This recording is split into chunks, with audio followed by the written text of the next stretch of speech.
నమస్కారం అండి. ఇవాళ 20 డివిజన్లో మన ఎంపీ కేసీఆర్ నాని గారికి అట్లానే దేవినేని అవినాష్ గారికి ఓట్లు అభ్యర్థించడానికి పర్యటన జరుగుతుంది. అడుపు శేష్ గారి డివిజన్ ఇది. పల్లెం రవి గారితో మేము తిరుగుతుంటే ఇంటికి వెళ్తుంటే ప్రజలందరూ కూడా చాలా ఆనందాన్ని వ్యక్తం చేస్తున్నారు. మాకు పనిచేసి పెడుతున్నారు, పనిచేసే వాళ్ళు ఓట్లే గెలిపించుకున్నాం అని చెప్పి మళ్ళీ చెప్తున్నారు. మాకు మీరు ఇవాళ విజయవాడని చూస్తే కేసీఆర్ నాని గారు గత 10 సంవత్సరాలుగా ఎంపీగా ఉండి ఓటుకి ఒక విలువని అనేది ఇచ్చారు. 8,000 కోట్ల ఇన్ఫ్రాస్ట్రక్చర్ ప్రాజెక్టులు కానివ్వండి, 3,000 కోట్లు పెట్టి టాటర్స్ని తీసుకొచ్చి 265 విలేజెస్ని దత్తత తీసుకొని అక్కడ విలేజ్ డెవలప్మెంట్ను సంక్షేమ పథకాలను ప్రజలందరికీ అందించారు. అట్లనే మీరు చూస్తే వాటర్ సమస్య చాలా తీవ్రంగా ఉందని గుర్తించి విలేజెస్ అన్నిటికీ కూడా వాటర్ ట్యాంకర్స్ని ఇవ్వడం జరిగింది. 250 గ్రామాలకి వాటర్ ట్యాంకర్స్ని ఇచ్చారు. రైతులు ఇబ్బంది పడుతున్నారు, రైతులకి సరైన ట్రాక్టర్లను వాళ్ళ యంత్ర పరికరాలు లేవని చెప్పి వాళ్ళందరికీ కూడా సబ్సిడీ మీద ట్రాక్టర్లు యంత్ర పరికరాలు ఇవ్వడం జరిగింది.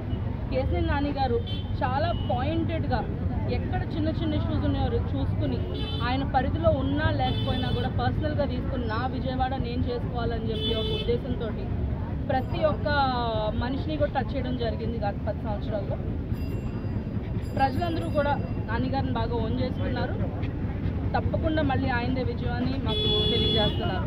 అట్లానే దేవినేని అవినాష్ గారిని చూస్తే గత 4.5 సంవత్సరాలు కరోనా ఉన్నా కూడా డెవలప్మెంట్ ఏంటో చేసి చూపించారు. ఈస్ట్ నియోజకవర్గంలో 650 crores వర్క్స్ చేపించి ఇక్కడ రోడ్లు కానివ్వండి, డ్రైనేజెస్ కానివ్వండి, జనాలకు ఎక్కడైతే ఇబ్బందిగా ఉందో ఆ ఇబ్బందిని తొలగించేసేయాలని చెప్పి ఒక ఉద్దేశంతో పనిచేస్తున్నారు. తప్పకుండా గెలుపులు ఇద్దరిదే. జగన్ గారి ఆధ్వర్యంలో వచ్చే 5 సంవత్సరాల్లో విజయవాడకు ఒక నవనిర్మాణం జరగబోతుంది. మనకి ఇక్కడ ట్రేడ్ పెంచుతారు, తప్పకుండా ఎంప్లాయ్మెంట్ క్రియేట్ చేస్తారు. గ్యారంటీగా ప్రజలందరూ మళ్ళీ మాకు వీళ్ళిద్దరే కావాలని చెప్పేలాగా పనిచేయబోతున్నారు. ఈరోజు 20 డివిజన్లో అడపాల శేషు గారి ఆధ్వర్యంలో మరి ఎంపీ గారు వాళ్ళ అమ్మాయి అవినాష్ గారు వాళ్ళ అక్క ఆధ్వర్యంలో డివిజన్ మొత్తం తిరగడం జరిగింది. ప్రతి సందుకి ప్రతి గడపకి వెళ్ళటం జరుగుతుంది. వాళ్ళు ఒకే నినాదంతో మీరయ్యా గత 4.5 సంవత్సరాల నుంచి అవినాష్ గారు ఇప్పటికి 5 సార్లు గడప దొక్కి మమ్మల్ని అందరినీ వచ్చి ఏమేమి ప్రాబ్లమ్స్ ఉన్నాయని ఆయన అడుగుతున్నారు. వచ్చి రావడం ఆయన ఎమ్మెల్యే కాకుండానే ఇన్ని పనులు చేశాడు, ఎమ్మెల్యే అయితే ఇంకెన్ని పనులు చేస్తాడు. అదేవిధంగా ఆయన చేసిన వర్క్ ఎంతంటే మనకి 650 కోట్లు పెట్టి రిటైనింగ్ వాల్ కట్టించారు. అదే ప్రతి డివిజన్కి 5 కోట్ల నుంచి 10 కోట్ల వరకు ఖర్చు పెట్టుకుంటూ వస్తున్నారు. మా డివిజన్లో కూడా అనేక రోడ్లు, వాటర్ లైన్లు కానీ, లేకపోతే ఎల్ఈడి స్ట్రీట్ లైట్స్ కానీ, డ్రైనేజీలు కానీ, రోడ్లు కానీ ఆయన ఎన్నో వేయించడం జరిగింది. అదేవిధంగా ఎంపీ గారి ఫండ్ నుంచి కూడా ఆయన ఉన్నంత వరకు ఆయన కూడా వేయటం జరుగుతుంది.